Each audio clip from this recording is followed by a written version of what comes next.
दिखाओ कहीं लिखा है शेड्यूल लिखे सर 5 को है, फिर 6 को है, फिर 14 छह को को किस चीज का है फिर 14 को है, छह के बाद 14 को किसका है? इंग्लिश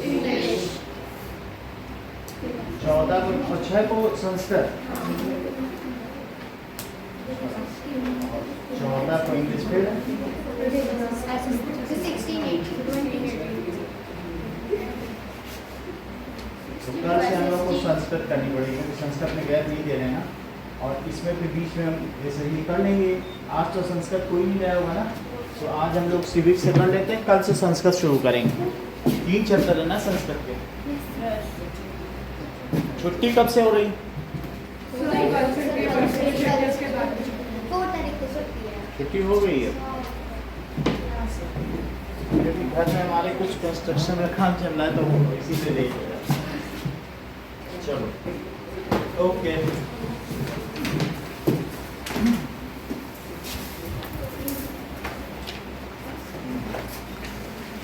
तो हमारा अगला चैप्टर है, इसका लास्ट क्वेश्चन तो वो वैसे ही है कौन सा बताओ?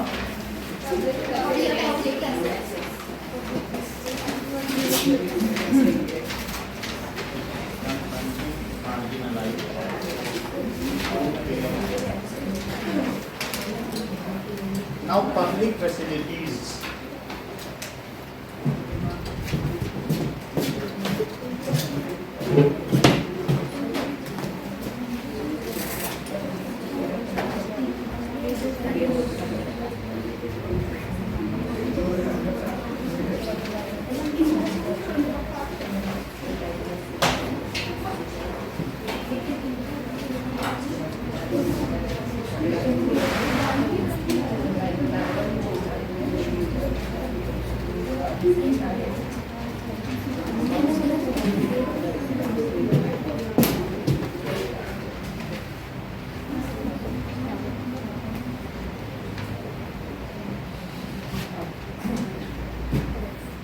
Amu and Kumar are traveling through Chennai in bus. As they go around the city, they observe the water facilities available in different parts of Chennai.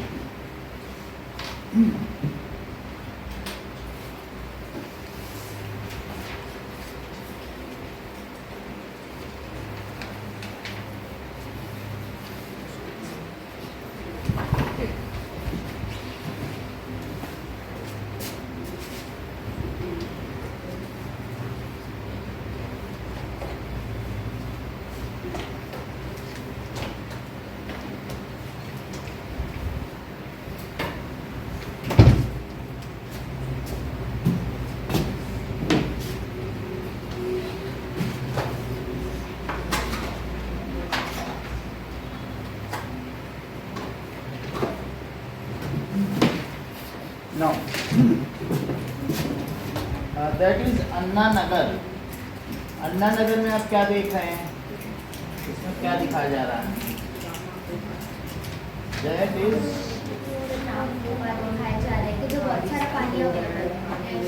क्या अवेलेबल है? हाँ? बहुत ज़्यादा पानी अवेलेबल है। वो गाड़ी धो रहा है ना? Yes sir. अच्छा अच्छा। और पटना वाटर स्कैर्सिटी है और दैट इज मध्यपक्का में क्या दिखाया जा रहा है? हाँ? खरीद कर पानी पीते हैं। हाँ बिल्कुल सही। And in next case there is again water tank. ठीक है। So now water and the people of Chennai, that is 4 situation illustrated. Based on these your impression do you get on water situation? Pick out the various sources of water for household from the description alongside. So what are the sources of water which we use? हम कौन कौन से sources of water use करते हैं? या तो water tank होगा या टैप वाटर होगा या कई बार जो कई कैनल सिस्टम भी होता है, कैनल सिस्टम, और कई बार ट्यूबवेल भी होता है। कुछ लोग अंडरग्राउंड वाटर भी तो लेते हैं, तो ट्यूबवेल भी होगा। So now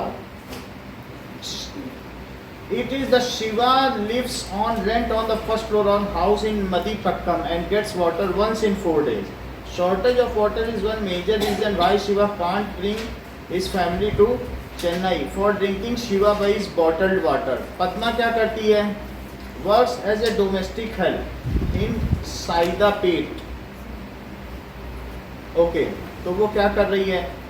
She pays a rent of rupees 650 for the hutment, which has neither a bathroom nor a tap connection. For a 30 such hutments, there is a common tap at one corner. उसके यहाँ कुछ भी connection नहीं है, bathroom connection भी नहीं है, common toilet है. समझ में आई बात कि नहीं? तो वो कहीं बाहर से पानी लेती होगी. तो water is a part of fundamental right. Water तो फंडामेंटल राइट है. कोई किसी की पानी की फैसिलिटी नहीं बंद कर सकता. अगर आप कहीं किराएदार भी हैं और मकान मालिक कह दे कि हम पानी बंद कर देंगे, सरकार कह दे. इवन हम अपने रावी नदी, झेलम नदी का और सिंधु नदी का 80% वाटर पाकिस्तान को देते हैं, जबकि वो हमारा दुश्मन है.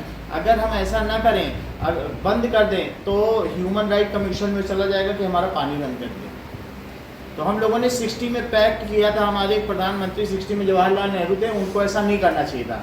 अगर उन्होंने वो संधि न की होती तो हम वो आज पानी बंद कर सकते थे. बट उन्होंने बोला नहीं, हमारे दोस्त हैं, जैसे गांधी जी की तरह वो भी थे, बोले दे दो पानी, दोस्ती तो है. और आज वो पानी न दिया होता तो वो घुटनों पे ना आ जाता. हर चीज़ के लिए हम उसे ब्लैकमेल कर सकते थे कि हम पानी बंद कर देंगे. लेकिन हमने पहले ही पैक्ट साइन कर दिया कि हम 20% लेंगे, तुमको 80% लेंगे. ये कोई अच्छी चीज़ है? हमारे अपने सिटीजन जो है JNK के, वो तरस रहे हैं पानी के लिए, और हम इतने बड़े दानी बने. सो ये चीज़ है. तो यहाँ पर हम देखते हैं over 1600 Indians, most of them children below the age of 5, reportedly die every day because of water related disease. कई बार पानी अच्छा ना होने की वजह से पानी में आर्सेनिक होता है. There are the heavy metal particles, lead होता है, तो लोगों को कैंसर हो जाएगा या स्किन डिसीज हो जाएगी. और 1600 बच्चे हर साल मरते हैं. पानी से क्या क्या प्रॉब्लम हो सकती है? उसका डाइसेंट्री वाटर बॉर्न डिसीज है. डाइसेंट्री जैसे लूज मोशन हो गया, कॉलरा भी हो सकता है ना. टाइफाइड भी हो सकता है. टाइफाइड में बुखार उतरता चढ़ता ऐसा 1 महीने के लिए होता है. अब कॉलरा का मतलब है अगर हमारे अंदर कोई पॉइजनस सब्सटेंस चला जाए तो वो तो वाटर से जा सकता है.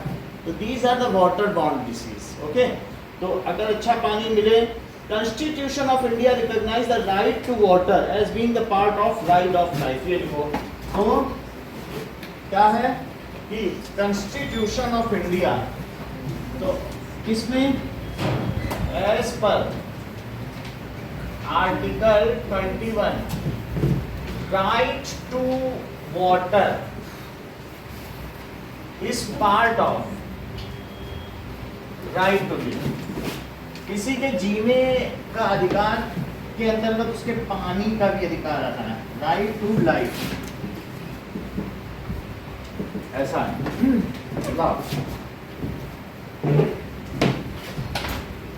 Every person, rich or poor, to have sufficient amount of water. Water is a natural resource and it is bestowed to us by our that is India. ये भारत माता के द्वारा ये वरदानित हमको एक प्राकृतिक संसाधन है. तो ये जल क्या है? ये नेचुरल रिसोर्स है जो हमको वरदानित है, which is bestowed to us by our mother India. तो हम किसी का पानी नहीं बंद कर सकते. There have been several court cases in which both the high courts and supreme court have had that right to safe drinking water. और सिर्फ वाटर ही नहीं, right to safe drinking water. Government को चाहिए कि वो सबको शुद्ध पानी दिलाए. ऐसे भी केस हुए हैं कि लोग 20-20 मील चलकर, यानी 35 किलोमीटर चलकर यहाँ गगरी पानी लाते थे. सुबह जाते थे और शाम को पानी लेकर रहते थे. और ये यहाँ की महिलाएं जो यहाँ पर ये गगरी नृत्य होता है ना, 8-8 गगरी रखते, वो इसीलिए क्योंकि पूरा दिन वो गगरी लेके चलती थी और पानी लेके घर आती थी. गगरी का मतलब वो घड़ा होता है ना, तो एक घड़े के ऊपर एक घड़े के ऊपर एक घड़े, 8-8 घड़े रख के वो ले आती थी. घड़े 2 हाँ यहाँ पे रख के लाती थी, ऐसे करते. तो यहाँ पर ये सिस्टम था. बहुत दूर दूर नल थे. जोधपुर, जैसलमेर, ये पूरे राजस्थान में से ही था. और इसीलिए आपने देखा वो जब हमने बताया नहीं था कि वो जो गज धरा, उसमें कैसे पानी, गजधर नहीं थे संस्कृत के एक चैप्टर में, तो कैसे पानी की बावड़ी बनी हुई थी बहुत सीढ़ियों वाली, तो उनसे भरना फिर वहाँ से लाना, यही सब काम था. तो हमें right of pure drinking water, it is a fundamental right. शुद्ध पानी तो मिलना ही चाहिए ना। ठीक है। Now the Andhra Pradesh court of in 2007 the Andhra Pradesh court restarted that while hearing a case based on a letter given by a village of Mehboob Nagar district. The village complaint was that textile company was discharging poisonous chemical into a stream near the village. तो जब भी textile मिलेज होती है तो जो रंग कपड़ों को रंगा जाता है ना, वो बहुत बड़ा केमिकल होता है। तो रंगने के बाद फिर कपड़े एक बार कंपनी धोती भी है। ऐसा ना हो कि कोई परचेज करे तो वो धो तो रंगी रंग निकले, तो लोग फिर नहीं खरीदेंगे ना कपड़ा। कपड़ा धोने के बाद रंग नहीं निकलना चाहिए। लेकिन वो डाई का बॉटल, क्या तुम सोचते हो बहुत अच्छा होगा कि केमिकल है?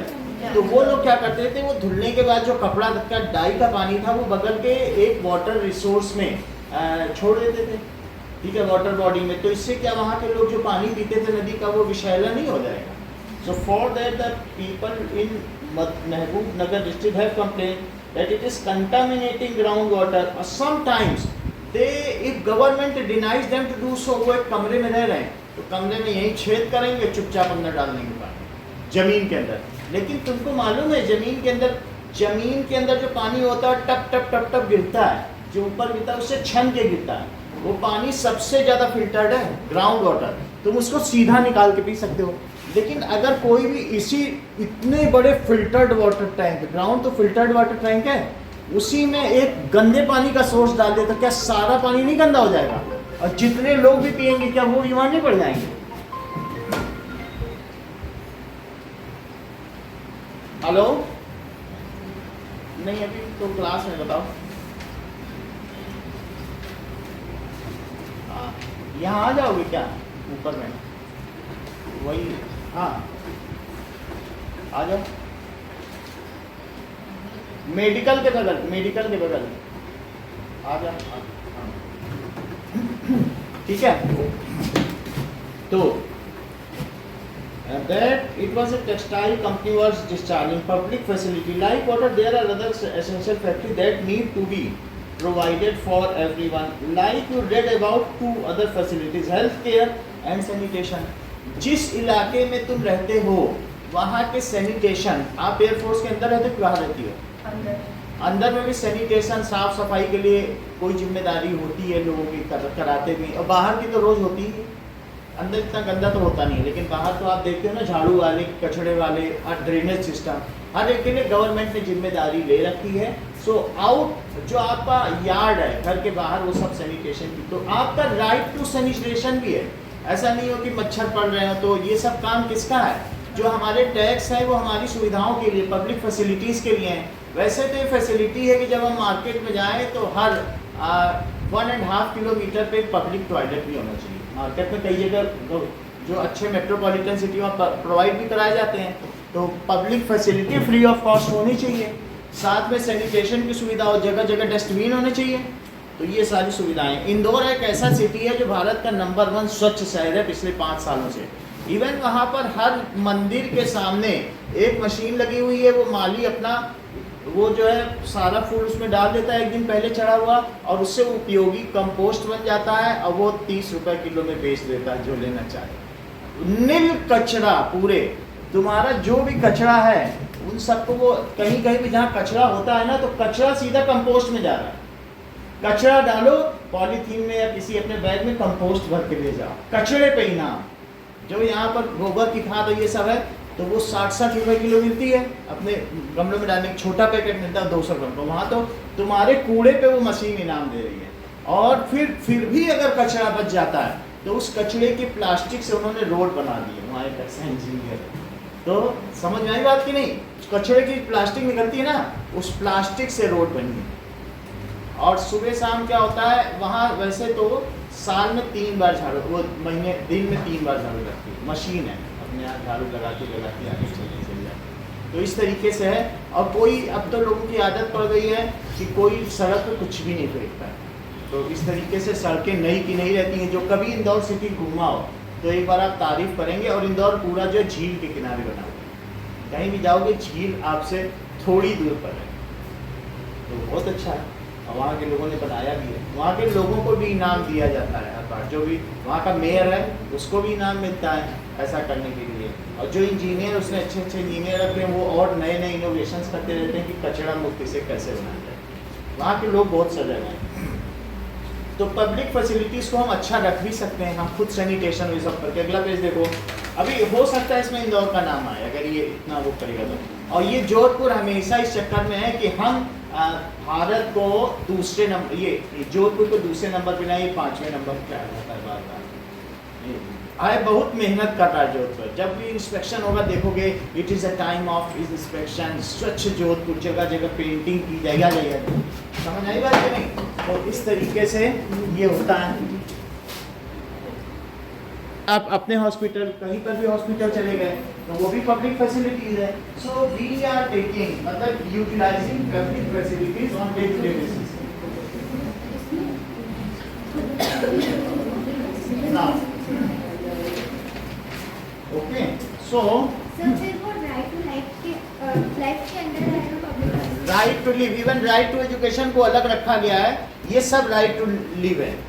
Whatever makes your life that is of quality, बात नहीं करो, quality of life good, that comes under public facilities. Okay, अब देखिए इसमें सभी की दिखाई गई है।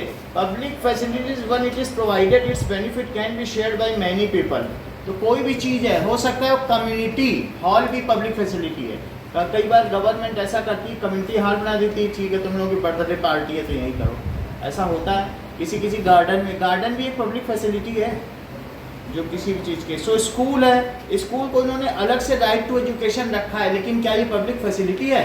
क्या जिस बिजली को तुम यूज़ करते हो 200 यूनिट्स फ्री दी जाती है, तो वास्तव में एक पब्लिक फैसिलिटी है जो तुम्हें फ्री दी जा रही है। कुछ भी पब्लिक फैसिलिटीज हो सकती है। अगर तुमको यूरिया अपने खेतों में डालना है, उसमें सब्सिडी मिल रही है, so it is for the improvement of your life style. चलिए, तो गवर्नमेंट का इसमें क्या कोई रोल है पब्लिक फैसिलिटी में? Given that public facilities are so important, someone must carry the responsibility of providing these to the people. This someone is the government. One of the most important functions of the government is to ensure that these public facilities are available to everyone. देख लो, taxes कुछ लोग देते हैं, लेकिन public facilities पर तो सबका हक है। टैक्सेस सब नहीं देते हैं, अमीर लोग देते हैं, जिनकी 5 लाख से ऊपर तनख्वाह है या इनकम है वही देगा टैक्स। हाउएवर गवर्नमेंट उस पैसे से जो फैसिलिटी पहुंचाती है, क्या उसमें लिखा रहता है कि केवल अमीर लोगों के लिए? ऐसा रहता है क्या? Only for tax payer, it is for all. ठीक है। Now we have seen private companies operate for profit in the market. क्या तुमने कभी देखा है कि पे एंड यूज टॉयलेट्स ऐसा होता है? क्या तुमने कभी ऐसा देखा है कि बहुत सारी ऐसी कार होती हैं जो टैक्सी होती हैं, पैसा लेती हैं तुमको यहाँ से वहाँ, जैसे ऊबर, ओला, ऐसे भी होता है। तो वो प्राइवेट फर्म्स भी होती हैं। ऐसा भी होता है कि गवर्नमेंट की भी पानी के टैंकर आते हैं, और कई बार होता है कि 500 रुपये के लोग खरीदते हैं पानी के टैंकर। बाहर में ऐसा होता है, बहुत सारे वाटर सप्लायर नहीं होते हैं, ये तो खरीदे भी होते, तो प्राइवेट वाले भी दे सकते हैं आपको ना। तो प्राइवेट का, but for our public facilities, school and hospitals, private company में will be interested. We have many of these particularly in large cities. एक गवर्नमेंट हॉस्पिटल है, प्राइवेट हॉस्पिटल है, प्राइवेट वाले ज़्यादा चार्ज करेंगे, यशलोक हो गए, बड़े बड़े हैं, लेकिन कुछ ऐसे हैं जो गवर्नमेंट के, उनमें 2 रुपये का बिल बनेगा। जैसे महात्मा गांधी एमजी हैं, चले जाओ, इसी की तरीके से एम्स है, यहाँ पर 2 रुपये का बिल बनेगा और लाखों का इलाज होगा। इसके अलावा भी यहाँ भूमाशाह कार्ड है। भूमाशाह कार्ड जिसके पास भी है, ये जिन लोगों ने यहाँ बनवा रखे, 5 लाख तक के इलाज फ्री हो, हर व्यक्ति पे 5 लाख के ऊपर तुम्हारा हर साल 5 लाख का इलाज, ये सरकार की तरफ से। और राज्य सरकार का है 5 लाख का, और इसके अलावा आयुष्मान योजना बनाई है मोदी सरकार ने, तो 2 लाख का उनकी तरफ से। 7 लाख तक का बीमार तुम हर साल पड़ सकते हो, 7 लाख से ऊपर अलाउड नहीं है। ठीक है। Now clearly this is not a desirable option. हमने यहाँ देखा कि many people who cannot afford to pay such facilities will be deprived. अगर कोई पे ना कर सके तो क्या उस वो पब्लिक फैसिलिटीज यूज ना करे? ये तो बहुत महंगे हैं। जैसे गोयल हॉस्पिटल कभी गई हो कि नहीं गई? तो गोयल हॉस्पिटल देखो कितना महंगा है, हर चीज़ का कितना पैसा, तो क्या सब लोग जा पाएंगे?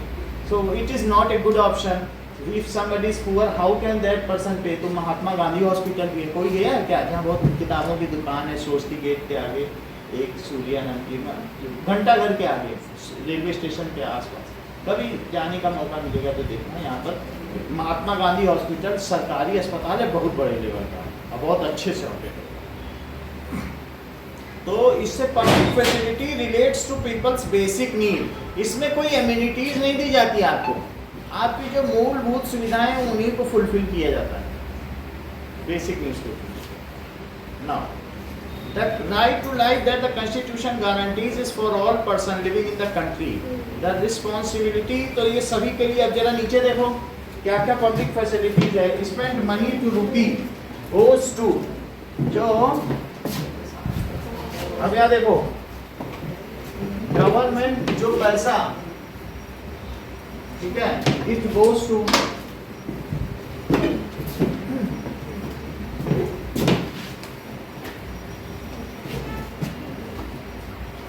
मनी रुपीज गोज टू, अगर हम ये माने कि 100 रुपए टैक्स मिले तो 5 पैसा पेंशन में चली जाती है। 100 रुपए अगर गवर्नमेंट दिए तो 5 पैसा किस में चली जाएगी?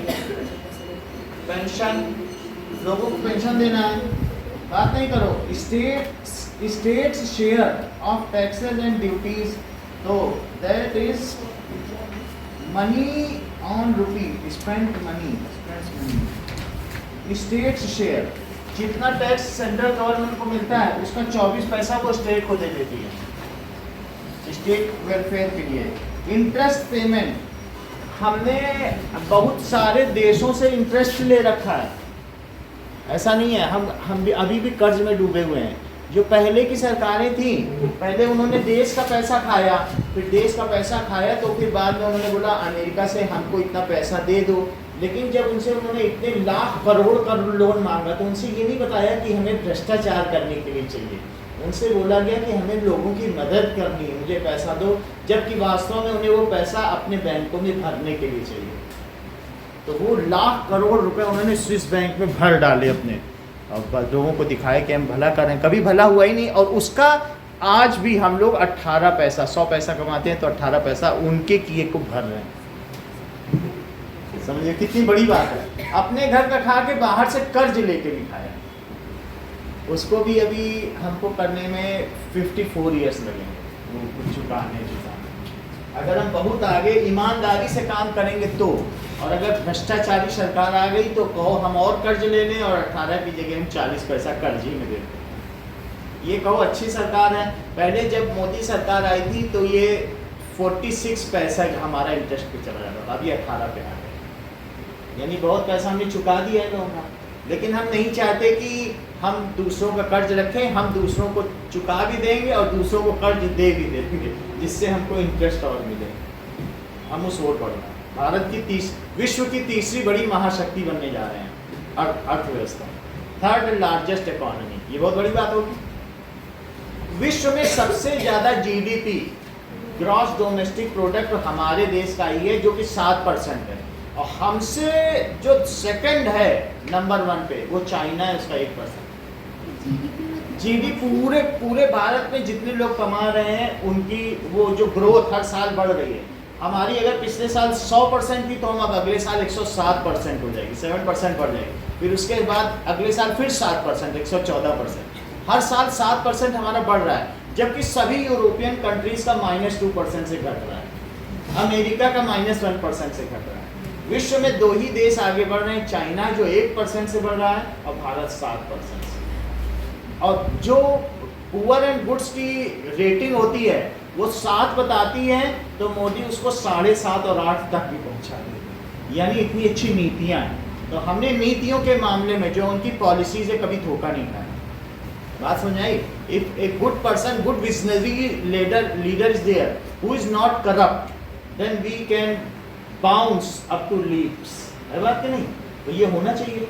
भ्रष्टाचारी व्यक्ति से देश का नहीं भला हो सकता ना, जो अपनी जेब भरे। अब यहाँ देखो तीसरी चीज क्या बताइए, इंटरेस्ट पेमेंट देख लिया आपने। सेंट्रल सेक्टर स्कीम, कुछ आपको स्टेट से मिलते हैं तो 18 पैसा आप किस में देते हो? इंटरेस्ट में। और बोलो 24 पैसा किस में देते हो? That is to state. State आपका वेलफेयर करेगी। कई बार केंद्र सरकार दान में देती है। अब ये देखो, इसके बाद 10 पैसा किस में दिया जाता है?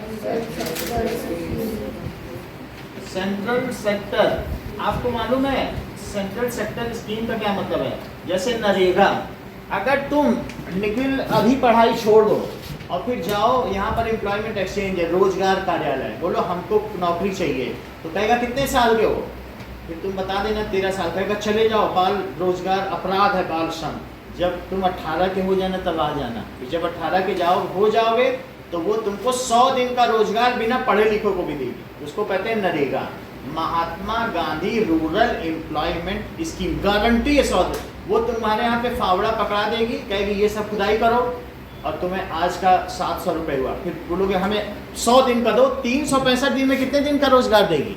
100 दिन का। तो तुम अब बाकी कहेगी जितना 100 दिन में कमाया है, और भी अगर रोजगार होगा तो और भी दे सकती है, लेकिन 100 दिन का तो देगी। तुम अगर 18 को तो सीधे वहीं चले जाओ, फिर तुम्हें अगले दिन जाओगे कि अब हमें और भी दिन का दो, अभी तो मेरे 99 दिन बाकी हैं, अच्छा कल जो गड्ढा किया था इसको भर दो, भरो, पूरे दिन भरते रहो, फिर आज का 700 रुपये ले जाओ, फिर अगले दिन आओगे, बोले अभी तो 98 दिन बाकी है मेरे एक साल में, ठीक है वहीं गड्ढा करो, फिर भरो। ऐसे अगर कुछ भी काम नहीं तो ये ऐसे काम करके पैसा देगी, तुमसे काम लेगी तुमको पैसा देगी। लेकिन ऐसा नहीं है, कई बार ऐसा होता है कि ऐसा कराया जाता है, नहीं तो बहुत पुल बन रहे हैं, बहुत कुछ कहीं ना कहीं तुमको लगा, बहुत काम जो सरकारी प्रोजेक्ट है ना बहुत सारे होते हैं तो उन्हीं में लगा। लेकिन ये जान लो कि 100 दिन रोजगार गारंटी योजना, समझ आया? तो क्या ये सेंट्रल सेक्टर की स्कीम नहीं है? तो जब मैं स्कीम की बात करूँ तो ऐसे बहुत सारी स्कीम और भी चलती होंगी, घर बन रहे हैं, 1 करोड़ लोगों को घर देना है, तो उसके लिए तो बहुत मजदूर भी चाहिए ना, उसमें पैसा जा रहा है, गवर्नमेंट का पैसा नहीं जाएगा क्या? 10 पैसा किस में जा रहा है? जो मोदी सरकार लोगों को फ्री दे रही है। अगला देखो, हाँ परसेंटेज नहीं होगा पैसा, परसेंट पैसा, 100 पैसा में 5 पैसा, देखो परसेंटेज हो सकता है रुपी, मनी ऑन रुपी, तो रुपी है तो पैसे नहीं होगा, सबको मिला लो 100 पैसा, ऊपर लिखा है ना मनी ऑन रुपी, तो ऑन रुपी में तो पैसा ही हो सकता है ना 100 पैसा। अब जरा देखो, फिर इसके बाद 10 पैसे के बाद सेंट्रल स्पॉन्सर्ड स्कीम, कभी कभी ऐसा होता है सेंटर भी कुछ स्कीम देती है, लेकिन कुछ प्राइवेट कंपनियां लगाती हैं और कुछ सेंटर लगाती है, तो सेंटर स्पॉन्सर कर रही है, लेकिन बड़ी बड़ी रिलायंस कंपनी है, अडानी की है, अंबानी की, तो ऐसी कंपनियां भी कुछ अपना लगाती हैं, तो मिलजुल के होता है। जैसे आपने पहले भी नहीं कहा था पब्लिक सेक्टर सेमी गवर्नमेंट, आधा गवर्नमेंट और आधा पब्लिक, नहीं होता ऐसा, तो वो भी चीज़ है। सेंट्रल स्पॉन्सर पे कितना लगता है बताओ? 9 पैसा, पूरा सेंट्रल नहीं है लेकिन सेंट्रल स्पॉन्सर्ड है क्या? स्पॉन्सर्ड स्कीम, और 9 पैसा हो गया। डिफेंस को कितना जा रहा है?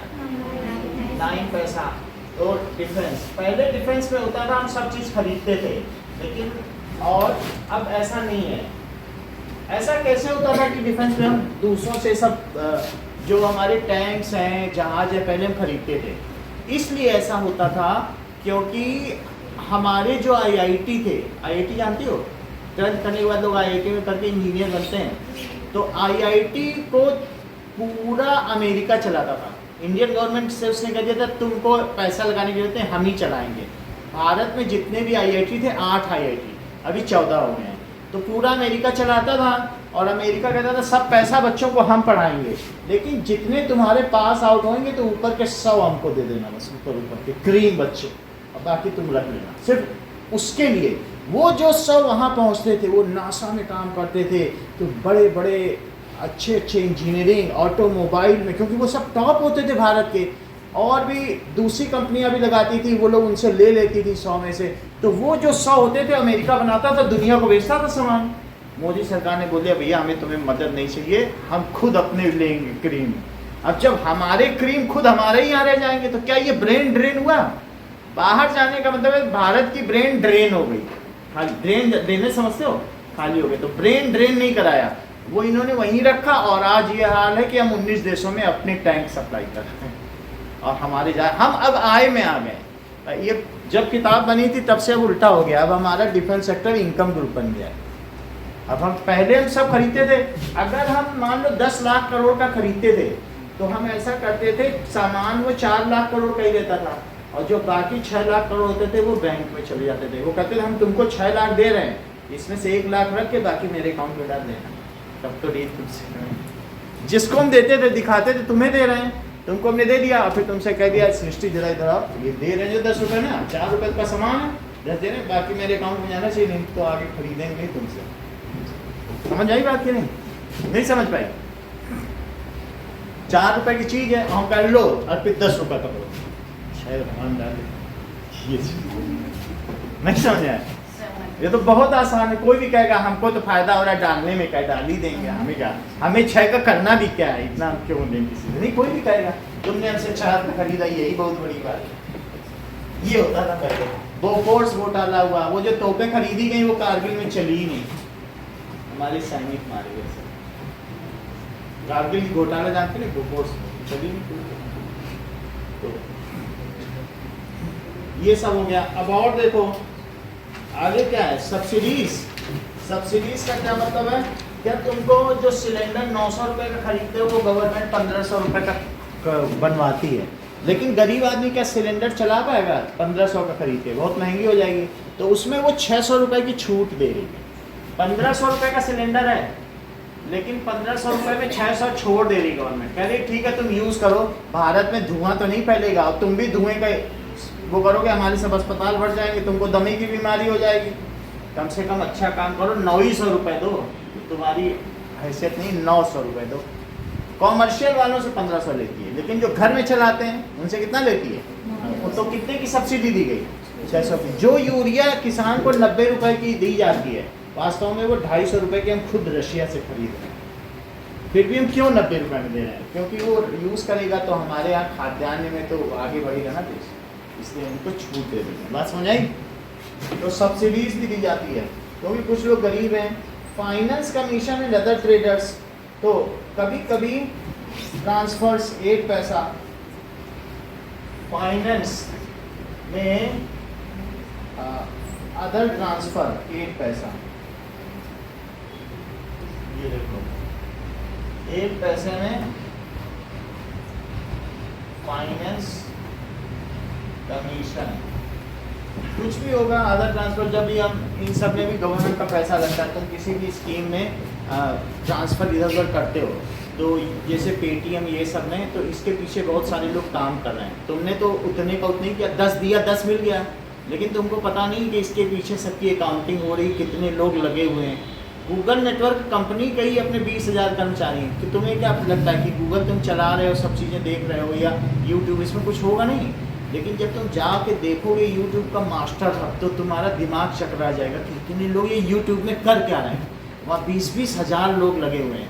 तुम जो डेटा डालते हो ना, कई बार अपलोड करते हो, या हम भी डाल रहे हैं, अभी तक हमने इसमें 4000 वीडियो डाल दिए, वो कहाँ जाते होंगे, कौन रक्षा करता होगा, बड़े बड़े चिप हैं, बहुत बड़े कार्ड हैं, 4000 घंटे के वीडियो पड़े हैं, तो कोई तो होगा कि नहीं इन सबको देखने के, तो उन सबको करना, प्रोसेस करना। कई बार यूट्यूब में आप अगर वीडियो डाल लो तो उसमें वो भी आ जाता है, ऑब्जेक्शन भी आ जाता है कि नहीं, फिर वो अपलोड नहीं करता है, ये भी होता है।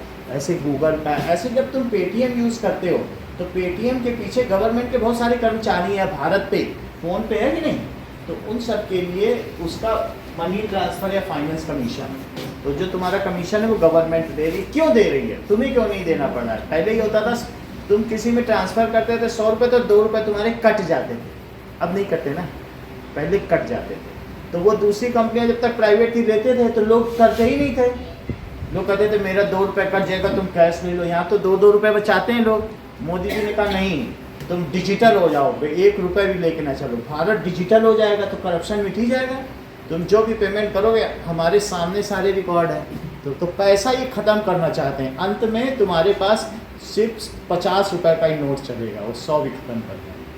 50 रुपये से ज़्यादा तुम नहीं लेके चल सकते, तुम मोची को दे सको या कोई छोटे बच्चों को अपने दीपावली में दे सको, सो तुम्हें ही पैसा दे। बड़े नोट सब खत्म हो गए, बात समझा कि 2000 अब जाते मिलता है कहीं, दिखता नहीं। तो ये जिससे कि पहले होता था कि एक सूटकेस दिया 2 करोड़, अब 50-50 की गड्डी कोई देगा नहीं इतने बड़े बैग में भर के, तो भ्रष्टाचार कहाँ से होगा, बैलगाड़ी में ले जाके दोगे क्या किसी को। तो इसलिए भ्रष्टाचार को मिटाने के लिए छोटे नोट हो या चिल्लर, अपने आप भ्रष्टाचार मिट जाएगा, क्योंकि तुम किसी को दोगे तो ट्रांसफ़र करोगे, वहाँ सरकार के पास घंटी बच जाएगी, तुम्हारे पास होंगे ही नहीं नोट तो दोगे कैसे, समझ में आया कि नहीं।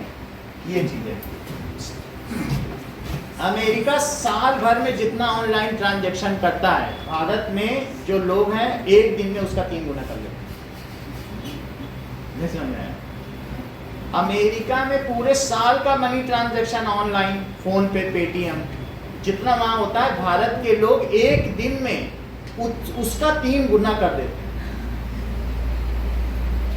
अब पूरे विश्व का जो ऑनलाइन ट्रांजैक्शन है उसका 70% भारत में है, 30% बाकी दुनिया में करते हैं, जबकि पूरी दुनिया में 193 देश है, 193। तो 192 कंट्रीज में 30% और सिर्फ इंडिया में 70%। तो कभी भी फ्रांस के भी राष्ट्रपति आते तो उन्होंने जो 20 रुपए की चाय पिलाई तो वो पेटीएम और फोन पे से पिला दी। तो बड़े प्रभावित थे, बोले तुम्हारे यहाँ चाय वाले के पास है, बोले पेटीएम लेके तुम हमारे यहाँ भी आ जाना और इसी से पे हो जाएगा तुम्हें। अब ऐसे 30 देश हो गए जहाँ तुमको डॉलर ले जाने की जरूरत नहीं, तुम्हारा फोन ही पेटीएम है और पेटीएम अब चलेगा। QR कोड वहाँ भी है, बस उससे स्कैन किया, रुपए में पेमेंट करो। अब धीरे धीरे पूरी दुनिया में मोदी जी अब डॉलर की जगह रुपए से रिप्लेस करा रहे हैं। अब सब जगह जो भी होगी, डॉलर की बात नहीं होगी विदेशों में, किस चीज़ की बात होगी? तो रुपए की कीमत बढ़ेगी। हमारे हाथ में चाहे जितने रुपए छाप दे, हमारी अपनी RBI है, कौन छापता है? Reserve bank of India. तो फायदा रहेगा कि नहीं? अभी हमको क्या करना पड़ता है? सोना बेच बेच के डॉलर कमरों में रखने पड़ते हैं, कभी इमरजेंसी पड़ जाए। अब जब 30 देश में रुपए चलेगा, हमें डॉलर क्या करने पड़ेंगे? डॉलर हटाओ, लोग तो रुपए में हमें दे रहे हैं। रशिया से हमने कहा हमको तुम अगर वो दोगे यूरिया, हम तुमको रुपए देंगे, मतलब दे देंगे रुपए में। तो 30 देश में रुपए चल रहा हमें। तो हम अब किसी से भी डॉलर में व्यापार नहीं कर रहे हैं, जितनों से कर रहे हैं रुपए नहीं कर रहे हैं। तो बड़ी बात है कि नहीं? हमारे वैल्यू की कल से। तो हमने उनसे कहा हम तुमसे रुपए लेंगे, या तुम्हारी कहीं दीनार है या जहाँ जहाँ जो करेंसी है, हम तुम्हारी लेंगे, तुम हमारी, हम तुम्हारी लेंगे। तो वो ज़्यादा अच्छा है, 1 to 1 हम डील कर रहे हैं। ऐसा नहीं है कि हमारे रुपए तुम्हारे यहाँ रहेंगे और तुम्हारा जो है वो हमारे यहाँ रहेगा। तो इससे अमेरिका की जो वो होती है ना मोनोपोली, वो ख़त्म हो जाएगी। क्योंकि वहाँ जब भी रिसेशन आता है, महामंदी, तो पूरे विश्व में आ जाता है, दुनिया बेकार में मारी जाती है। सबके अच्छा भला है, अमेरिका में रिसेशन आ रहा है, वहाँ GDP माइनस में चल रही है और दुनिया का गला सूख रहा है। क्यों? क्योंकि डॉलर घट रहा है। बात समझ आई कि नहीं? तो यहाँ क्या पता चल रहा है? सब फाइनेंस कमीशन देख लिया आपने। दूसरी चीज क्या है? That is other finance commission है, other transfer, that is other expenditure. हो सकता है गवर्नमेंट पुल बनाने में और कहीं ना कहीं तो खर्च करती ही होगी, तो अदर एक्सपेंडिचर। सब्सिडीज तो फाइनेंस कमीशन अदर ट्रांसफर हो गया, 9 पैसे की सब्सिडी ना, तो 9 पैसे सब्सिडी में हो गया। सब्सिडी का मतलब छूट होती है, मालूम है आपको कि नहीं? बहुत सारी अभी हमने नहीं बताया कि ऐसे छूट दी जाती है, एक्चुअली गवर्नमेंट ज़्यादा पे कर रही है। और दूसरा देखो, फाइनेंस सब्सिडी बच रही, अदर एक्सपेंडिचर कितने का है? 1 पैसे का, सब्सिडीज 9 पैसे की है। अदर एक्सपेंडिचर में ब्रिजेज होंगे, अदर एक्सपेंडिचर, और पेंशन्स कितनी है? वो तो हो ही गई, तो मतलब ये अदर एक्सपेंडिचर समझ में आ गया। अदर एक्सपेंडिचर में लक्ष्यता क्या हुआ? चलो बोलो, जैसे कहाँ खर्च करें? जैसे कि रोड बनाने में या ब्रिज बनाने में, इन सब चीजों में। फाइनेंस कमीशन का क्या मतलब समझते हो? बताओ, इतना समझाया, कुछ तो बताओ। ये तो रोजमर्रे की चीज है। बताओ फाइनेंस कमीशन। जो पेटीएम हम करते हैं उसके पीछे गवर्नमेंट के कर्मचारी लगे, उनको वेतन देना पड़ता है, गवर्नमेंट का खर्चा होता है, स्टाफ है, तो उसमें गवर्नमेंट का पैसा खर्च होगा कि नहीं? ये चीज़ है। अच्छा, फाइनेंस सब्सिडी से क्या समझते हो? बहुत अच्छा, तुम तो बहुत अच्छा बता लेते हो। सेंट्रली स्पॉन्सर से क्या समझते हो? सही है, सही बताया। मैं बोलूँ जो स्कीम्स होती है जिसको गवर्नमेंट, जो सेंट्रल गवर्नमेंट होती है उसको स्पॉन्सर करती है किसी और कंपनी के कोलैबोरेशन। बहुत अच्छा, सही बताया। सेंट्रल सेक्टर, सेंट्रल सेक्टर में रेलवे है, जो केंद्र की पूरी इसकी, उसे क्या कहेंगे? रेलवे। रेलवेज के बनाने में बढ़ाने में, ये राज्य सरकार की थोड़ी होती है, सेंट्रल सेक्टर हो सकता है केवी, क्या ये सेंट्रल गवर्नमेंट के सेक्टर है, उसमें भी खर्च करना पड़ता है। इंटरेस्ट का क्या मतलब है दिव्या? सर इन्वेस्टमेंट मतलब जो कि हमने उस टाइम दूसरी कंट्री से पैसे लिए थे, उसका जब तक हम पूरा अदा नहीं करेंगे तो हमें इंटरेस्ट देना पड़ता है। टू स्टेट का क्या मतलब बोलो प्लस? सर जो पैसे स्टेट के एक्सपेंशन से ड्यूटीज टैक्सेस बोलो फिर से बोलो। स्टेट के स्टेट्स के जो शेयर्स हैं ड्यूटीज हैं उस पे बताओ ऐसे सर कुछ जो पता। टैक्सेस हाँ? टैक्सेस और ड्यूटीज को जो पेमेंट किया जाता है स्टेट के द्वारा दूसरी स्टेट सर जो हम टैक्सेस देते हैं गवर्नमेंट को, नहीं ये हमारे ये 24 पैसे कहाँ खर्च हो रहे हैं? टैक्सेस देते हाँ? हैं, टैक्सेस हमारे थोड़ी, हम थोड़ी खर्च कर रहे हैं, तो गवर्नमेंट खर्च कर रही है। ये सारा पैसा गवर्नमेंट खर्च कर रही है, तो वो 24 पैसे कहाँ खर्च कर रही है ये पूछ रहा हूँ। सर वो सिटी के डेवलपमेंट हैं? सिटी के डेवलपमेंट वो ऐसा नहीं कर रही है, वो स्टेट को दे रही है। अच्छा तुम्हारे यहाँ बाढ़ आई है ममता बनर्जी, लो जाओ खर्च करो। अच्छा तुम्हारे यहाँ भगवंत मान क्या हुआ? सर मेरे यहाँ पानी नहीं आ रहा, लो 2 लाख करो। तुम्हारे यहाँ क्या हुआ तमिलनाडु? अच्छा सर वो मेरे यहाँ रोड लो 3 लाख करोड़ देगा सब, लेके चले गए सारे स्टेट। वो तो जो ममता बनर्जी हाथ मरने 2 लाख करोड़ मिल गया, डालो अपने बैंक। खर्च कोई किसी का नहीं करता, सरकार तो देती है। सरकार खुद खर्च करे ना तो बहुत अच्छा पहुंचे। आजकल अकाउंट में हो रहा है, लेकिन जो वो राज्यों को दे रही है वो करप्ट गवर्नमेंट्स हैं। वो लेने के बाद वो सही तरीके से काम नहीं करती हैं। समझ आई बात कि नहीं? तो आप देखें एक SDRF होती है, स्टेट रिलीफ टीम होती है, और एक होती है NDRF। तो NDRF जो होती है जैसे कभी कभी बाढ़ उड़ा जाती है ना, वो डिजास्टर रिलीफ वाली होती है टीम, तो वो अच्छा काम करती है। स्टेट वाले बस पैसा खाते हैं, वो करप्ट करते हैं। समझ में आ गई बात? तो कैसे गवर्नमेंट खर्च कर रही है उसका चार्ट है। यदि गवर्नमेंट के पास 100 रुपए का टैक्स आ रहा है तो वो कहाँ कहाँ खर्च कर रही है, कैसे कैसे खर्च कर रही है उसका चार्ट है। सबसे ज़्यादा किस पे खर्च कर रही है?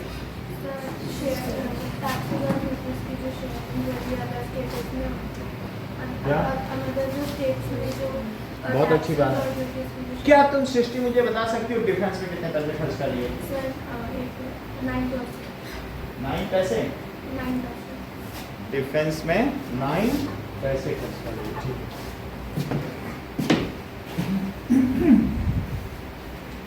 नाउ साइदापेट की रोड बम्पी है और विदाउट स्ट्रीट लाइट्स है, तो ये गलत है कि नहीं? इस रोड्स कैसी होनी चाहिए? इसमें बम्प्स होने चाहिए कि नहीं? नहीं होने चाहिए, और स्ट्रीट लाइन होनी चाहिए, लेकिन साइदापेट में ऐसा नहीं है। So what better can you expect in A slum?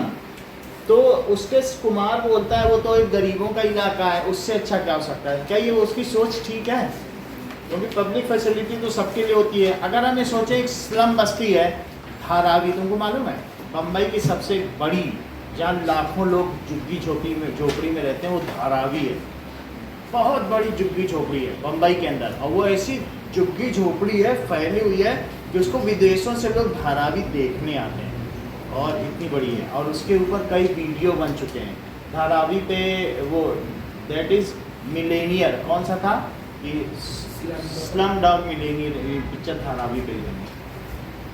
तो वो बहुत बड़ी बस्ती, तुम वहाँ फॉरेनर को घूमते देखोगे कि कैसे वो इस चीज़ का ही नहीं हो सकते। तो क्या वहाँ ऐसा होना चाहिए? ऐसी बस्ती होनी चाहिए कि फैसिलिटी होनी चाहिए?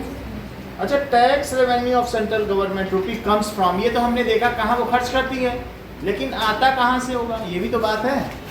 तो फ्रॉम वेयर इट कम्स,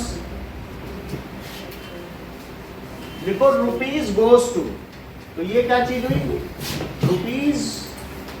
रूपी गोज टू। अब हम बता रहे हैं रूपी कम्स फ्रॉम,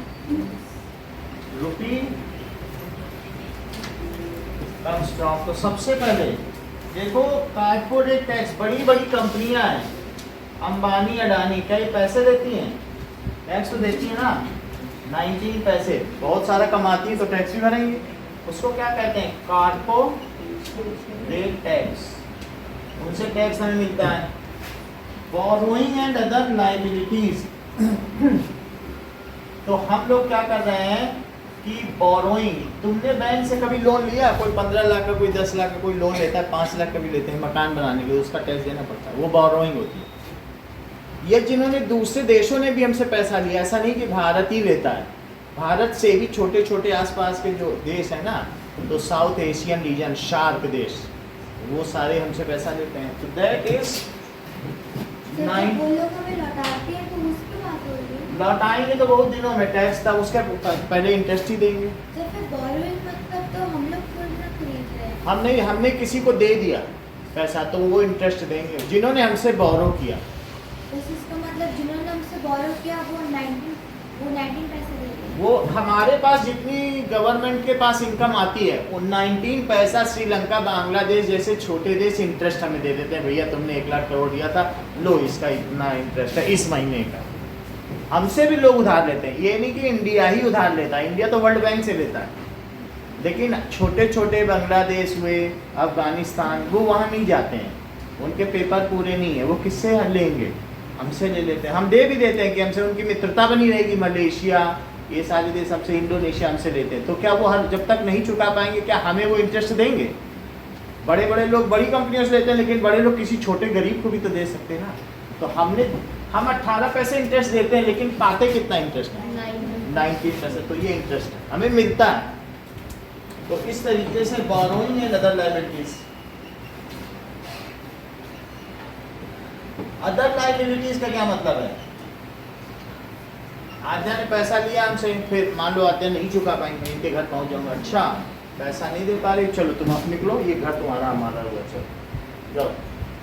इसको कहते हैं लायबिलिटी। बैंक बहुत करती है, कोई नहीं दे पाएगा, उसकी गाड़ी है, तुमने गाड़ी लोन पे खरीदी ना, नहीं दे पाई EMI, जब गाड़ी जाओ। दिया जो दिया तुमने, मान लो 5 दिए EMI, 16 बन रहे हैं, तो 5 EMI तुमने दे दिए, उसके बाद गाड़ी उठा ले, तुम्हें भी नहीं दे। समझ आई बात? अगला देखो 23 पैसा GST। क्या तुम एक बिस्किट का पैकेट खरीदती है तो उसमें 18% GST है? अगर 100 रुपए का बिस्किट खरीदती हो या चॉकलेट, तो 18 रुपए गवर्नमेंट उसमें खा जाती है। वास्तव में वो 82 ही रुपीज़ का था, लेकिन तुमने 100 रुपए दिया। कोई भी चीज़ खरीद रही हो तो हर 100 रुपए पे 18 रुपए गवर्नमेंट को जा रहा है। तुम कुछ भी खरीद रही हो तो बड़े आराम से हर एक चीज़ पे 100 रुपए पे 18 रुपए गवर्नमेंट को जा रहा है। कई देश की सरकार, जैसे यहाँ पर एक्टिवा है 50,000 की आती थी, अभी नहीं थोड़े दिन पहले, तो नेपाल की सरकार कहती थी कि अगर तुम 50,000 की एक्टिवा खरीदोगे तो तुम्हें 1.5 लाख की खरीदनी पड़ेगी, 1 लाख गवर्नमेंट को टैक्स। ऐसे भी देश हैं, तुम ये ना सोचो कि 18% बहुत ज़्यादा है। कोई देश तो 50,000 की चीज़ 1.5 लाख में बेचती है गवर्नमेंट, कहती नहीं 1 लाख टैक्स दो, 50,000। तुमको 5 रुपए का बिस्किट खरीदना है तो गवर्नमेंट कहेगी 15 रुपए का, 10 तो हम भी लेंगे। लूट बचा रखी है।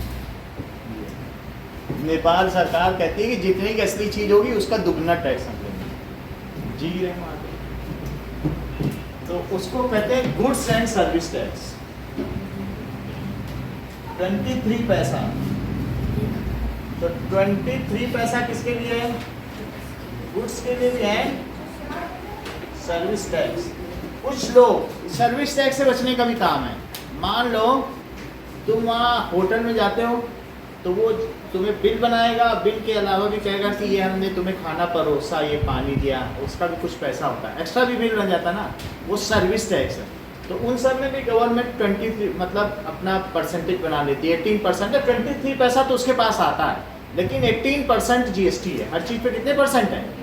तो उससे देश की जो भी पैसा आ रहा है उसमें तो इसलिए मैकडोनल्ड ने और ये जो बहुत सारे पिज़्ज़ा बर्गर वाले कंपनी है ना, उन्होंने कहा है कि भैया ये काउंटर से ले जाओ, सर्विस टैक्स हमें नहीं देना पड़ेगा, तुम्हारी भी बचत हमारी भी। कुछ लोग काउंटर सर्विस नहीं करते हैं, token number please come, counter से उठा लोगे तो सर्विस टैक्स से बच जाओगे। और तुमको वो टेबल पे देगा तो वो महंगा पड़ेगा, क्योंकि फिर उसे गवर्नमेंट को दिखाना पड़ेगा हमने टेबल पे सर्विस की है, तो कहेगा अच्छा टेबल पे जो सर्विस टैक्स ला, तो फिर कंपनी को भी महंगा पड़ेगा। क्यों कंपनी एक्स्ट्रा दे, उसके कस्टमर नहीं कम हो जाएंगे।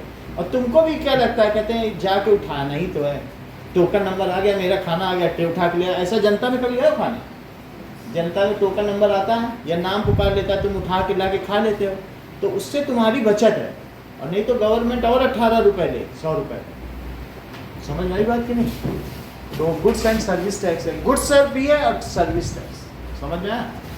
सर बट सारी चीज़ों पे 18 का होगा। 18% है और उससे कम होते होते किसी पे 12% है, लेकिन 18 पे जनरली ज़्यादातर हम जो सर चीज़ लेकिन अगर किसी की 18 रुपीज़ से कम की हो वैल्यू तो नहीं, तो जितना भी है उसका 18% निकाल लो। मान लो 20 रुपए है, तुमने 20 रुपए है तो 18%, हर एक में 18/100 कर लो। तो किसी की जो च्युइंगम्स होते हैं वो 2 रुपए के तो 18/100 करो, परसेंटेज निकालना पड़ेगा। ये देखो 2 से इसको कट किया तो ये 5 आया, 5 से इसको कट किया तो दैट इज 5 3 या 15 तो 3.6, 20 रुपए पे 3.6। तुम ये सोचो 100 रुपए पे 18 रुपए तो 10 रुपए पे कितने?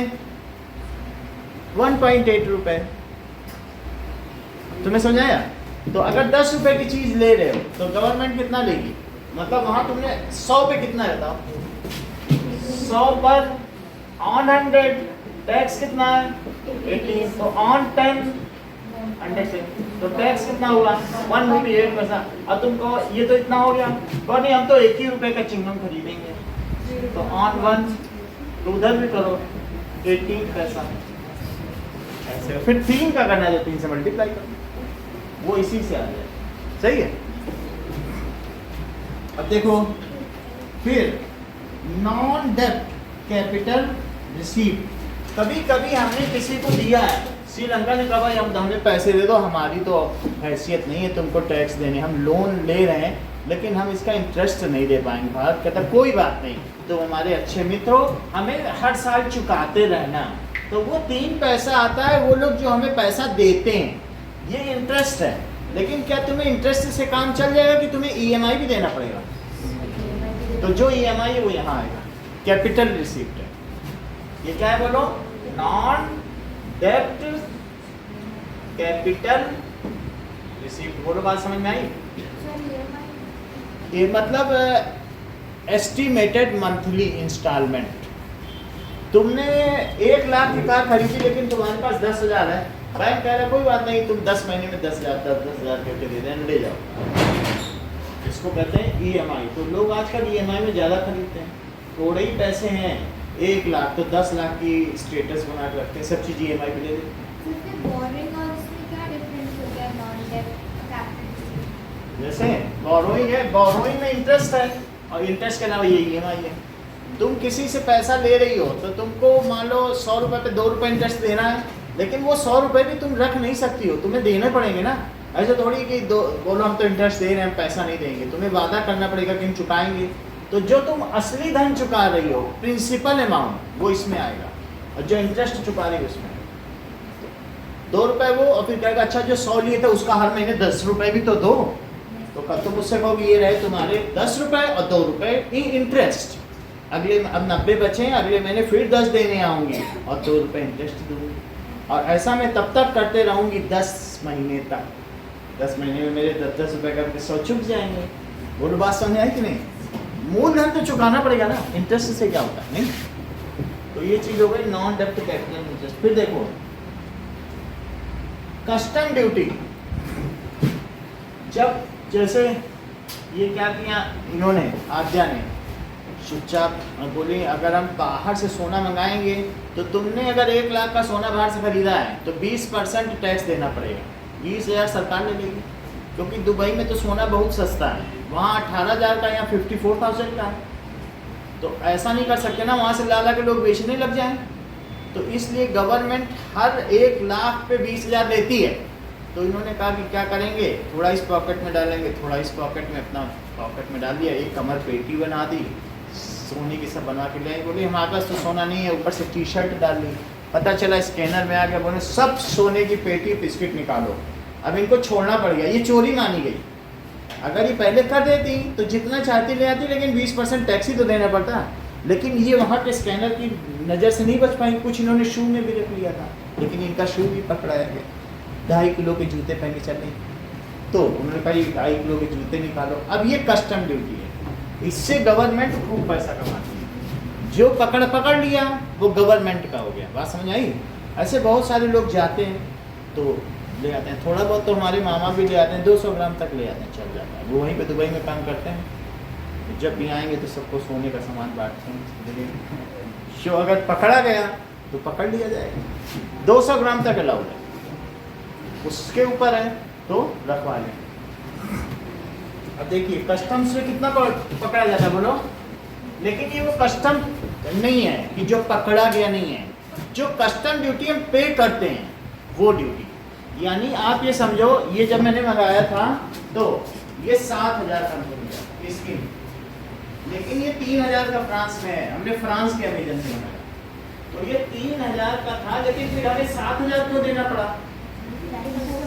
क्योंकि ये गवर्नमेंट बाहर से आने वाली किसी भी चीज़ के लिए ये स्किन का क्रॉस सेक्शन एरिया है, ठीक है। खैर अभी 9th में है, अभी तो हम लोग को इतना नहीं पढ़ना है, लेकिन स्किन का क्रॉस सेक्शन एरिया कितने का हमको पड़ा? 7,000 का, जबकि फ्रांस में इसकी कीमत कितनी है?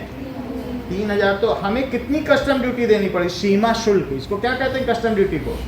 सीमा शुल्क। जब भारत की सीमा में कोई चीज़ प्रवेश करती है बाहर की, तो हमें उसके ऊपर पैसा देना पड़ता है। बात समझ आई? नहीं तो तुमको क्या ये बात नहीं पता है कि यहाँ बिस्लेरी 15 रुपए का है और बाहर वही 1 लीटर पेट्रोल 8 रुपए का है।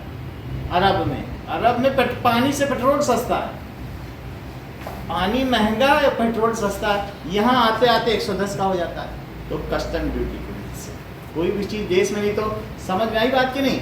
तो यहाँ के लोग भी कह रहे थे कस्टम ड्यूटी, अगर मान लीजिए 3,000 का है, जो भारत वाले हैं वो कह रहे थे हम तो 2,500 का बेचेंगे, तो ये कस्टम ड्यूटी लगाती है। बात समझो, जैसे इंडिया वाले बेच रहे हैं 4,000 का और बाहर वाले बेच रहे हैं 3,000 का, तो बोलो कोई इंडिया वाले से खरीदेगा कि मैं फ्रांस से खरीदूंगा?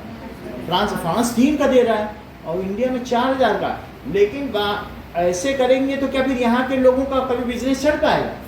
तो गवर्नमेंट कहे कि नहीं, हमें तो भारत के लोगों को एम्पावर करना, एम्प्लॉयमेंट देना है। 3,000 का सामान मंगा रहे हो, चलो 4,000 ड्यूटी दो, तो हमको पड़ गया 7,000। फिर मैंने सोचा नहीं, इससे अच्छा तो भारत से ही खरीद लेते, वो तो 4 का दे रहा है। तो इससे क्या फ़र्क पड़ता है? भारत के लोगों का बिजनेस चलता है, नहीं तो इससे भी सस्ते सामान दूसरे देशों में है, लेकिन लोग क्यों बचते हैं लेने से बताओ दूसरे देशों से? क्योंकि हैवी टैक्स लगेंगे और भारत के लोगों का बिजनेस बढ़ जाए, ठीक है कि नहीं? पहले जो तुम चीन के लाइट चलाते हो, चीन के क्रैकर्स, चीन के सब दिया दीपावली में देखा है, चाइना के, तो चाइना के लोगों ने इतने क्रैकर्स बाहर से खरीदे, तो यहाँ उनको 2 लाख करोड़ रुपए का फायदा था।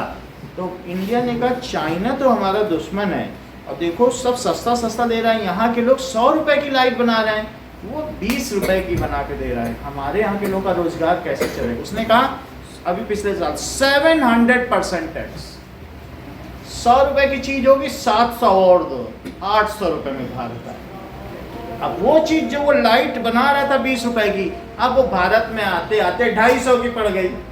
उन्होंने कहा ये 250 की चाइना के, भारत वाली तो 100 में दे रहा, लाओ इंडियन खरीदो। ऐसा लगे कि नहीं?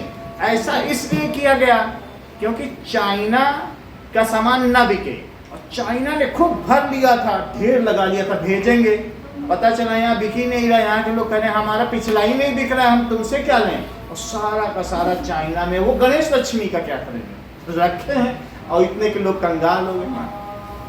2 स्ट्रेटेजी, एक तो हमने चाइना को जाने वाला पैसा बचा दिया, हमारे यहाँ के लोगों को रोजगार मिल गया कितने लोगों को, और साथ में चाइना की इकोनॉमी को हमने बर्बाद कर दिया बैठे।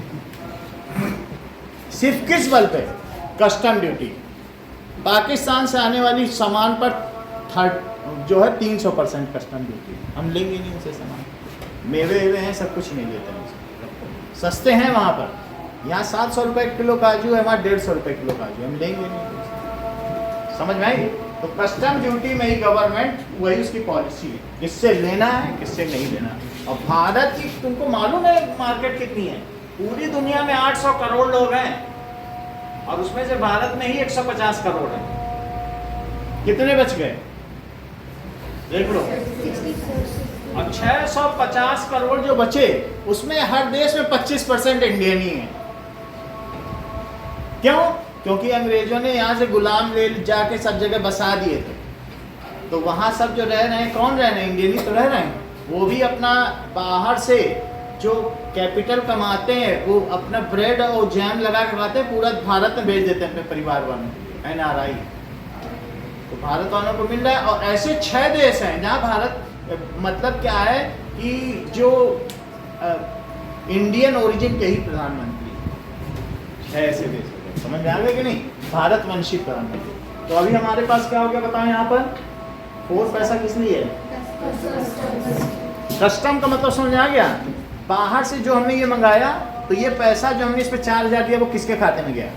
वो इस, उससे सरकार को जो 100 रुपए की आय होती तो 4 पैसा कस्टम से दे देती। समझ आए?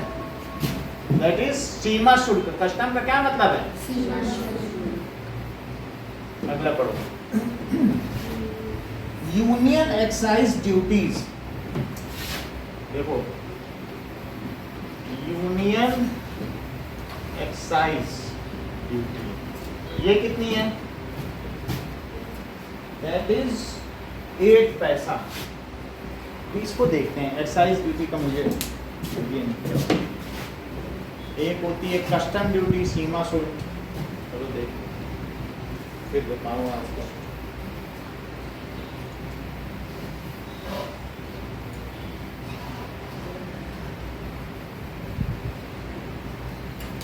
एक्साइज ड्यूटी का क्या मतलब है?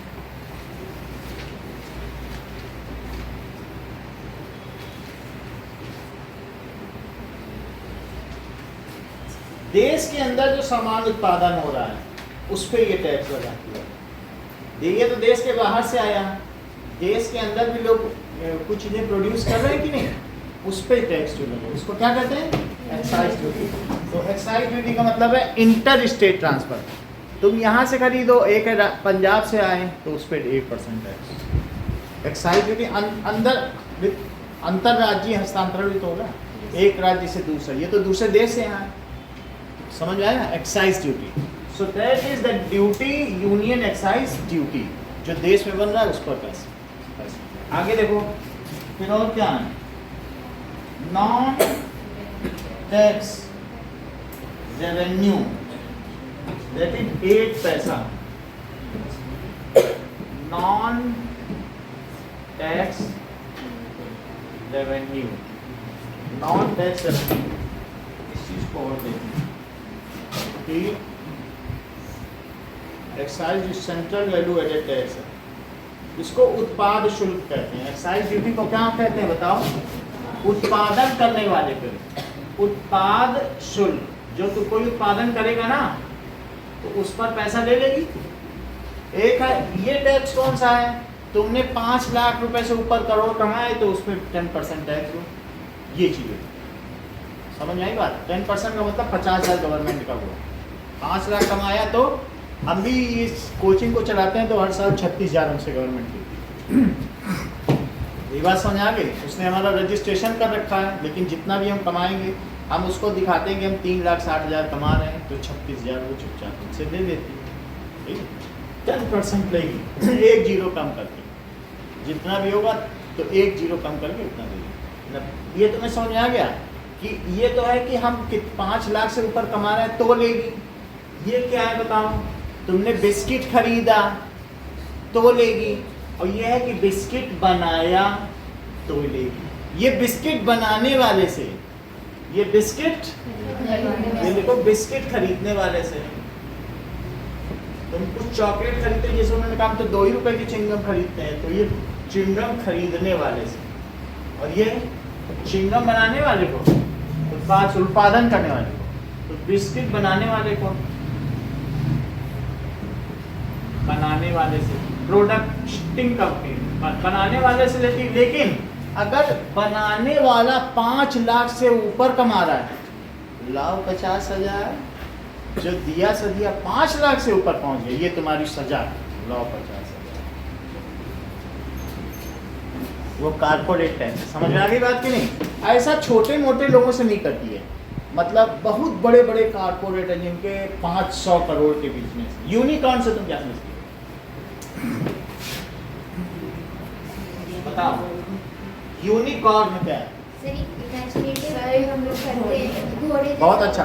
जैसा कि अदिति ने बताया कि जो 100 करोड़ रुपए से ऊपर कमाने लॉ वाले लोग हैं उन्हें यूनिकॉर्न कहते हैं। तो भारत में विश्व के सबसे ज़्यादा यूनिकॉर्न भारत में है।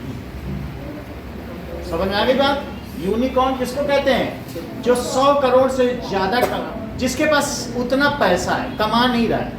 तुमने 100 करोड़ कमा लिया, मैंने अभी एक मकान खरीदा वो 1 करोड़ का है, यदि मैं ऐसे 100 मकान खरीद दूँ तो मैं भी यूनिकॉर्न। 100 मकान खरीदने होंगे, लेकिन ऐसा तो नहीं किया जा सकता मुझे तो। अब देखो, तुमने यूनियन एक्साइज ड्यूटी समझ में आ गई कि यूनियन एक्साइज उत्पाद बनाने, नॉन टैक्स रेवेन्यू का मतलब समझो।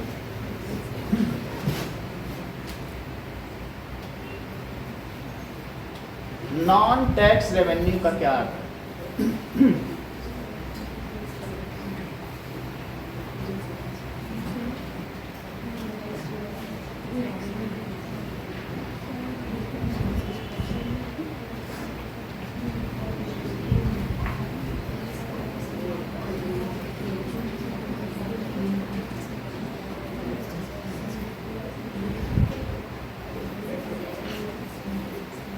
नॉन टैक्स रेवेन्यू के उदाहरण,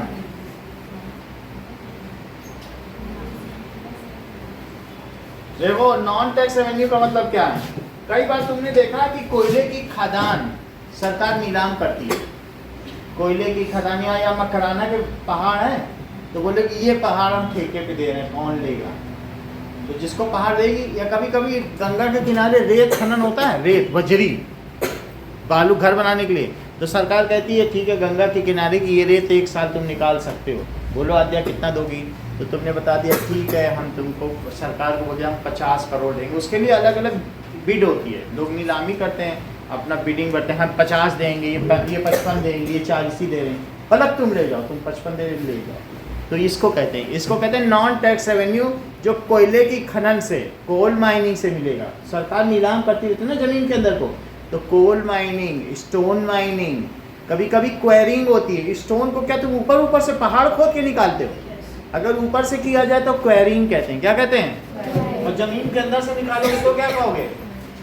बोलो, सृष्टि बता नहीं रही हो। माइनिंग, इसको कहते हैं माइनिंग। माइनिंग का क्या मतलब है? खनन। तो फिर इसको क्या कहेंगे? उत्खनन। जमीन के ऊपर से खनन करो तो उत्खनन, और जो अंदर से तो भू खनन या खनन। और खनन के नाम पे खनन माफिया जो गोली मार दे पुलिस वाला, अच्छा हम जितना मर्जी उतना निकालें, तो इसको कहेंगे खनन। और इसको क्या कहेंगे? तो उन सब चीज़ों से जो मिले माइनिंग से, या वो 5G उसने नेटवर्क बनाया, सैटेलाइट नया लॉन्च किया, तो 5G से तुम कम्युनिकेशन कर रहे हो, तभी तो तुमको 4G और 5G नेटवर्क मिल रहा है, बड़ी जल्दी जल्दी डाउनलोड हो जाती है कि नहीं हर चीज़। तो उसके लिए रिलायंस ने सरकार से, वो सैटेलाइट से जो आने जाने की कम्युनिकेशन है खरीद ली, तो वो पैसा सरकार को मिला। क्यों? क्योंकि सैटेलाइट कौन छोड़ेगा? सरकार। जितना सैटेलाइट छोड़ेगी उतना कम्युनिकेशन बढ़ेगा। सैटेलाइट से हम यहाँ से मून से देंगे और मून से चेन्नई पहुँच जाएगा, सीधा नहीं भेजा जा सकता। तुमको अगर मान लो दिल्ली से चेन्नई भेजेंगे तो हम यहाँ से मून पे भेजेंगे, मून से चेन्नई। तो इसके लिए सरकार पैसा देती है, वो कहते हैं जो स्पेक्ट्रम के लिए। या तुमको ज़्यादा नहीं करना तो कोल माइनिंग तो समझ में आता है, कोयले की खान देती तो पैसा देती है ना, मकराना की खान देगी तो पैसा देगी, तो समझ में आ रहा है ना। इससे भी तो आय होती होगी कि नहीं? हर साल नीलामी होती चीज़ों की, कुछ नहीं तो ठेके, शराब के ठेके नीलाम कर देती। कौन ठेका लेगा? अच्छा ठीक है, जोधपुर में तुम ही शराब बेचोगे, लेकिन जितने की भी बेचोगे इतना हमें देना है। समझ आया? हम लोग तो जायसवाल लोग हैं, हमारे यहाँ तो दारू का ही काम होता है, कलवार, तो हमारे सभी लोग शराब नहीं बोलेंगे। समझ में आ गई बात? अब देखो अगला क्या है? इनकम टैक्स भी है क्या? तो 18 पैसा क्या है? इनकम 16 पैसा हो गया इनकम टैक्स। तो इस तरीके से ये आने वाला पैसा हो गया, जाने वाला पैसा। इसके आगे हम लोग अब 5 तारीख के बाद ही इस चीज़ को करेंगे, इसके क्वेश्चन आंसर, तब तक कल से संस्कृत करेंगे। कल सुबह क्लास होगी? हाँ सुबह तो सभी की छुट्टी है, सभी लोगों की, किसी की स्कूल भी है। अरे आप बताओ सर।